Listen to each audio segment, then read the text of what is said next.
Welcome to Bets on the Future, where we highlight the various career paths in the electrifying metals world. From the vehicle you ride in to the bridge holding it up, metals are everywhere. Why not in your career too? I'm Jennifer Betts, a metals industry veteran with almost 20 years experience, here to highlight these incredible career paths as told by the women who are living them. This week on Bets on the Future, we have an incredibly educated and knowledgeable battery scientist and engineer whom I discovered and connected with through the power of social media. Jill Pestana helps teams develop, design, and deploy safe, reliable energy storage technologies as a battery technology expert. As a batteries physicist and engineer, she spent the last decade learning and developing battery tech from the atomic to gigafactory level. Now she shares her insights to accelerate innovation on a global scale through consulting at Accenture and on her YouTube channel across the Nanoverse. Her clients are visionaries in their industries seeking to innovate toward a shared mission of a sustainable future. Jill, I just want to thank you so much for hopping on this podcast. Thank you so much for having me. I'm so excited to be here. Well, I do have to say the way that we met was probably a little untraditional, or maybe it's the way of the future of how we met. I feel like it's how I meet all my besties these days because they're talking about really interesting stuff online. And I'm like, I like what she's saying. Let's be friends. Yes, you know what's interesting is I got online and I started researching about metals, and I've been in the metal space, a very similar amount of time as you. And I don't know why, it never really dawned on me about the battery space. It always seems like that's such a futuristic space, but yet it's very correlated and it's a part of metals. And I feel like batteries and metals are pretty much very similar in general, just how the public sees the technology, because they're the bane of our everyday existence. Like we rely on this technology every single day to the point where it's almost like invisible to us. We don't really notice it. But I love how like on your post, how you're sharing all these metals things you see on your day to day and the junkyards you visit. It's like, I feel like that in the battery world, or if I'm out and about and it's like, oh, a stationary storage system, like you just notice it more the more that you're in those industries or just interested in that technology. Yes, it really is. You can't unsee it at this point. So I have to like go back a little bit. Like what point in your life, like how did you come to the realization like that's what I want to do? Like what sparked you to Oh, I like where you're going with this. I'm loving the puns. Yeah, Yes. so I didn't realize there was such a thing as a battery scientist until I was actually leaving college. Like I had gotten my physics degree. I was on my way out. And I happened, a professor was like, come work in my lab. It'll be fun. I was like, okay. And he was focused on fuel cell technology, on electrochemistry. Okay. And I didn't know what fuel cells were before joining the group and doing that research, and then later on working with NASA Jet Propulsion Lab in their electrochemical technologies group. I just fell in love with electrochemistry. And as I learned more about fuel cells, all of a sudden I started learning, oh wait, batteries are an electrochemical energy storage and conversion device. Like I didn't realize beyond the AA, AAA that I was using on a daily basis that people actually studied and like developed this technology. And so it was like at that point where I just couldn't put down the papers on battery technology. I loved how it intersected with my passion for sustainability and creating a green environment. And also just it's so incredibly fascinating, all the atomic nanoscale processes that go on inside of batteries. So all of those, my interests were like combined in this one device. And I went, I want to be a battery scientist. It it's really quite incredible too, because it seems like when you were getting into the industry, it almost felt like that was the moment when a lot of investments were starting to pick up. Is that probably ish, or like from the outside looking in? Yeah, it was even before then. It was right when Tesla was releasing the Model S for the first time, the first version. It was like 2012 when I realized I had this interest, 2013. And so it was something that people were talking about, like electric vehicle technology, but to try to find resources on how do you become a battery scientist or how do you learn about batteries, like what is this technology, I couldn't find hardly anything. It was really challenging to just figure out, how do I become a battery scientist? What do I need to study in graduate school, or do I even need to go to graduate school? So yeah, the resources nowadays and the investment that has come really strongly, I would say like 2016, 2017 and beyond. It's just been accelerating like crazy. And we've seen that on, the recycled material side. I mean, there's been $5-6 billion investments in single companies recently and just trying to get the raw materials to come back into the manufacturing of some of those battery manufacturers. So I can only imagine what you've seen on the development side of things to try and get those technologies even further.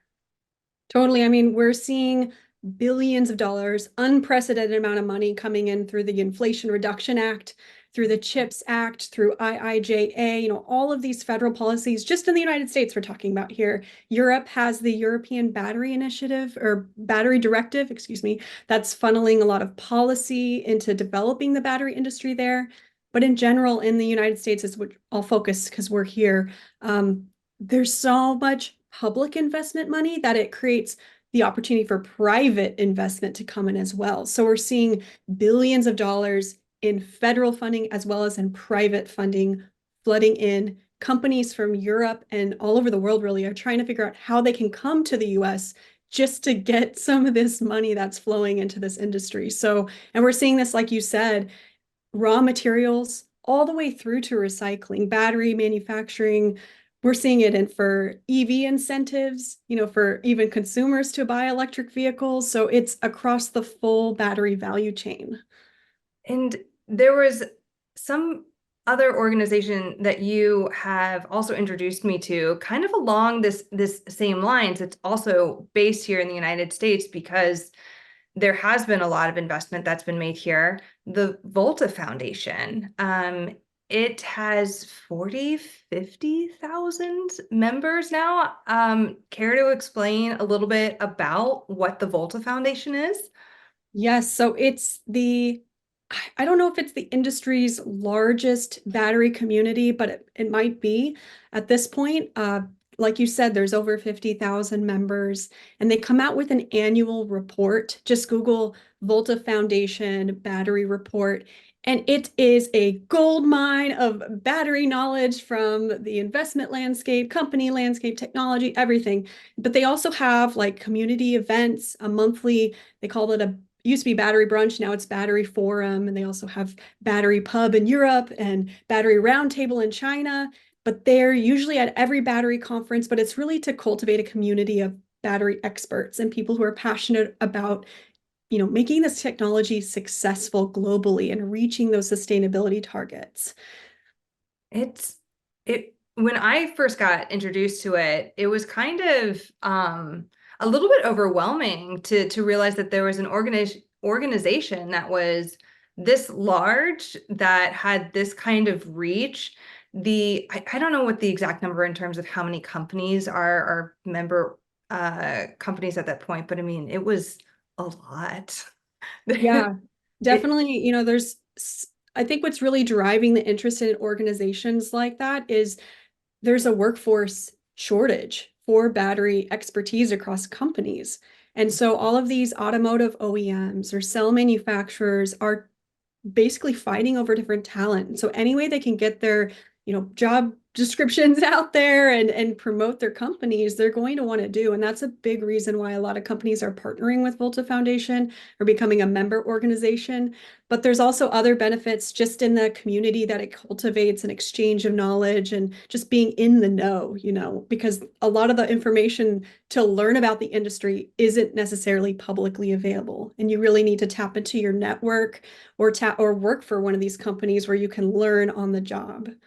Well, and on that note, I have to bring up a bit about your social media because you do talk about things publicly about, the battery industry because you are passionate about it and you are putting out information to help encourage the next generation to understand that this is a career, there are opportunities here. Like I said in the intro, you've got a YouTube channel that is across the nanoverse, so please go check it out if you're listening or watching this. But you're also on a couple other apps as well. So I think it's really important what you're doing is putting out that information, that knowledge that maybe isn't publicly available in some regards, to help that next generation understand what is available out there. Exactly. I mean, when I filmed my first YouTube video, it was in 2019 when I was working as a senior scientist developing lithium ion battery technology. It was on my lunch break, and I was just like kind of trying out my camera equipment because I actually wanted to film a series on how to navigate harassment. But I was like, you know what, let me just film a couple videos talking about some things I know about, like electrochemical impedance spectroscopy. And maybe this will help one person. It's been 4 years, 5 years almost, and that video that I filmed on my lunch break has over 50,000 views. I get messages weekly from people saying how much it helped them in overcoming the initial barriers to learn about this technique. And just that video itself has gotten me into conversations that otherwise I wouldn't have been in, rooms I wouldn't have been in. And it's established essentially a big foundation of my personal brand that I've then been able to navigate my own career, find different opportunities. So what I found that it helped a lot of people, but also it really helped me too in putting my knowledge out there because then people know what I have to give. And I love sharing my knowledge. I love interacting with people. And, the more that we talk and exchange ideas, the more that we imagine how the future can be, the faster we can really accelerate this innovation towards a sustainable energy future. So I think everyone should have a YouTube channel and put out content and share their knowledge and share their ideas in a way that is comfortable for them. Well, you're pretty much selling everyone on recycled media because that is a little bit of our slogan. Like we absolutely think that, that from an SEO standpoint, YouTube is owned by Google. It's why we put all of our podcasts on YouTube. It helps with the algorithm. It helps people get their brands out there. It helps from just an ability to get your name out there. And you do a fair bit of traveling and speaking, and I suspect that some of those engagements probably come from these leads that are coming in from you putting out the fact that you are a knowledgeable expert in your field by putting out these videos. Absolutely. And for people who maybe are seeking some bit of knowledge that I don't know, at least I can be that person who they reach out to and I go, oh, I'm not the expert in this, but you should talk to so and so. So you then become this kind of hub of, people can come to you, you're a resource, and that helps too. It's pretty incredible whenever I see some of your videos that pop up and you're showcasing that you're speaking at a conference and it's like the before or it's the after at the at the conference, and it's kind of a cool behind the scenes, a little bit more real life, because a lot of times on social media we see like the perfect speaker photo or that moment, and you put a little bit more of like that reality behind it. And I hope that you've had some experience where it's encouraged others to also have those speaking opportunities as well, or encourage them to take that opportunity just because, it shows them that you can get up there and do it or attend that conference, that it's not as intimidating as maybe what they might think it would be. Yeah, I'm all about accessibility. And so I'm so glad that you noticed that about how I have my content is like, I'm a person. Like, I'm just a person who's really passionate and interested in a topic, who likes to talk about it and meet other people who like to talk about it.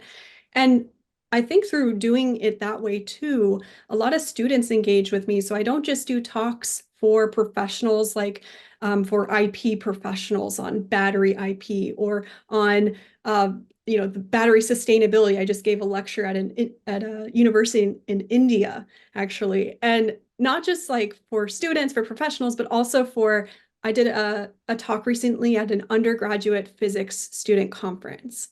And this was a talk I've always wanted to give to undergraduate physics majors who are women because it's what I wish I had heard at that age, at that level of my education and my career. And I got up on that stage. I wore a dress, which a lot of them were like blown away. The fact that I just wore a dress and was like in my feminine, Mhm. empowered self. But then talking so openly about my career path, not just in how I've gotten to where I am from a technical standpoint, but also in navigating, sexism, biases, harassment throughout my career, just very openly, like, hey, this is a professional skill that we all need to learn to just do our job in this industry, unfortunately.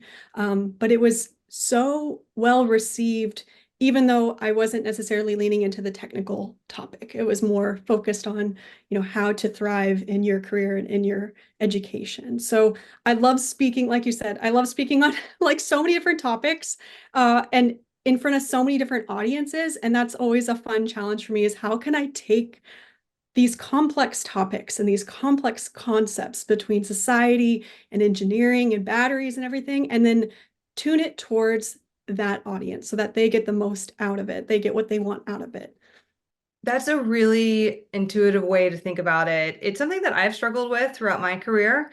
I feel like, without knowing the exact stats about your particular field, that we're probably in a very parallel working environment. In the manufacturing world, just in general, women make up about 30%. I don't know the exact stat, particularly like in the steel world or the recycled materials world, but you get the point. Like it's been from a minority standpoint, women are, not the majority in my industry. And so for a lot of times, I wear the pantsuit, right? Like, or I wear jeans. It never probably would have dawned on me to wear the dress on stage, right? Like I struggled with that femininity. And I love the fact that you went up there and you're like, no, this is me. I can rock a dress on stage, be professional, know my expertise, put it out there and showcase to the next, generation that you can do this. Like this is an acceptable thing. You don't have to conform. Gen Z is all about what they add into the environment, not fitting in. And I think that is a really incredible thing that you're showcasing to them. I think that's the biggest mistake people make in their careers is they try to fit in and they don't embrace who they really are and what their interests are because the challenges in metals, the challenges in batteries, there's so many of them and they require these different skill sets and perspectives. Sustainability isn't for the 1%, it's for the 99%. And so you have to design these industries and these structures and how we do things for the 99%. And that requires diversity. And so it's interesting to hear you say too that you struggle with wearing the dress on stage. And while it brings out my most confident self in a lot of ways. And so that's why I dress to feel my most confident, whatever that may be for the day. Could be dress, it could be pants, but it's that bringing your authentic self into these conversations, into these rooms, and realizing that people may disagree with you, they may not like you, but they're not for you then. Like go somewhere else. Find the people who are. And that's why I'm so excited I found you. Yes, likewise. It's been really wonderful having you as somebody that, again, has been kind of like in a parallel career track Yeah. where we've been able to, kind of talk offline or, in the DMs, as the youths say. I feel so weird saying that. And for those who may not know, you and I live up the street from each other. I'll call it up the street-ish. We both live on the West Coast, and so we've actually been able to meet in person, which has been incredible. We went from online to in person, and it's just kind of goes to show that if you don't put yourself out there, if you don't showcase, what you bring to the table, you're never going to know what could have been out there, right? Like if you hadn't put any of your knowledge or expertise out there, I never would have found you out there and been able to see what you were going through and been able to know that like, oh, there's somebody else out there that's gone through things that I've had to deal with, and what did she do that I can learn from or appreciate? Because now I'm thinking I'm going to a conference next month. I got a great dress that, I might wear on stage. I'm giving a couple talks next month. I might be wearing that next month. Do it. You won't regret it. I don't think I will. Like I'm all for it because there's a women recycling event. Why not? Why can't I wear it? Exactly. And it's just so interesting how I think a lot of people shy away from putting themselves out there. They're worried about trolls. They're worried about people like who will think they look dumb or like an idiot or something. Like, but I've gotten only mostly positive responses from putting myself out there. And yeah, you get some negative stuff every now and then, but in the grand scheme of things, it has connected me quicker with kind of what's meant for me or the opportunities that resonate the most with me. And it was my best career choice ever to start a YouTube channel. And I'm sure you feel kind of the same in that you find your tribe, you find your customers, whoever it may be, depending on how you're targeting your message. And when it comes to our globally interconnected world, I think it's very important for us to think about how we are connected globally and tap into those global networks for learning. Like, I really appreciate the example of local government in the concept of sister cities, of how mayors from different cities will work together to foster diplomacy across borders. And this isn't at the federal level, this is at the local level. And I feel like, in a way, if we think of our companies or the corporations we work for, like our local company or countries or states, those are the bodies we exist in. But we as individuals can cross borders, connect with people who are different than us in different parts of the world, and create magic, like create innovation. And that's the world we live in now. And I think it's taken some of my like bursting past my limiting beliefs to realize that that's like a net benefit to the world to engage with people in that way rather than thinking more narrowly about who's in my close vicinity that I can work with. Well, it's about that diversification of thought, of kind of expanding outside of your bubble, of like finding that next thought of, okay, what's going to challenge me? What's going to, kind of push outside of what I've, you know, thought of before. And maybe that comes up with a new idea, or maybe it's a value add that we hadn't thought of before. Yeah, and it just the kind of parallel I see in our industries is with battery recycling and how there's so much these battery recycling companies can learn from this current model of the scrap industry and how to, bring in the batteries to recycle and navigate build those supply chains and all of that. There's so many lessons learned across industries that can accelerate that's development. Yes, and we still have to get you to one of the country's largest metal recycling facilities down in Long Beach soon, because it's a pretty impressive facility. They do a really great job down there. So those that are in the metal recycling world, you probably know who I'm talking about and would probably agree with me on that front. Before we end, I just want to ask you if there's anything else that you would want to share about, the battery space, if there's anything about getting involved, getting into it, or what you're thinking about where it's headed in the future. Yeah, I'll start with where it's headed and finish with a resource that I have to share. So, where it's headed, a lot of people ask, are we going to stick with lithium-ion batteries because they're sometimes comprised of materials that are toxic or they're mined in regions where there's a human violation of human rights, right? So, the good news is that there's a variety of different materials we can use in batteries. My trusty periodic table of elements right here. So we have a limited amount of elements, right? But we have quite a few to pick from and work with. And those are in development. And there are alternative chemistries to ones that are more damaging to human health in the environment. And that's why the focus is shifting right now from like nickel-based cathodes, you may hear, to lithium iron phosphate-based cathodes. And also, sodium-ion batteries are another emerging technology that we're seeing more and more nowadays. They won't fully displace lithium-ion batteries in the short term, but they are another alternative to lithium-ion batteries, which it's always good to diversify the materials so that you're not over consuming certain ones. And also, so speaking of trends too, a lot of talk on solid state batteries, and these sometimes use similar materials as lithium ion batteries, but the real advantage is to use that lithium metal foil. There's a lot of challenges with manufacturing of that lithium metal foil. So from a metals perspective, that's a key challenge in that side of the industry for batteries that's upcoming.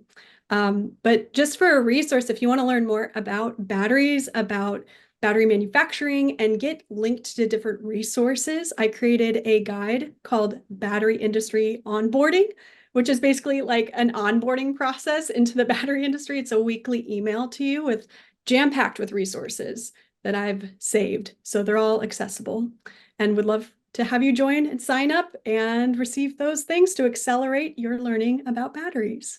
Well, that's a really great segue. So for those people that are interested in getting in contact with you, what is the best way to find you? Is it LinkedIn? Is it YouTube? What's the best method to get a hold of you? I think the best way these days is to use my website. I have a contact form in there. So jillpestana.com is my website. But also feel free to send me a DM on LinkedIn. Always happy to get those. Wonderful. And if you're listening this online, you will see that in the bio section on here. So Jill, I just want to say thank you so much for coming on here. It's been a pleasure. And, as always, I learned a few things, expanded my knowledge base on batteries, and I really appreciated your time. Yeah, thank you so much for hosting these conversations. It's such an honor to be on here. Thank you.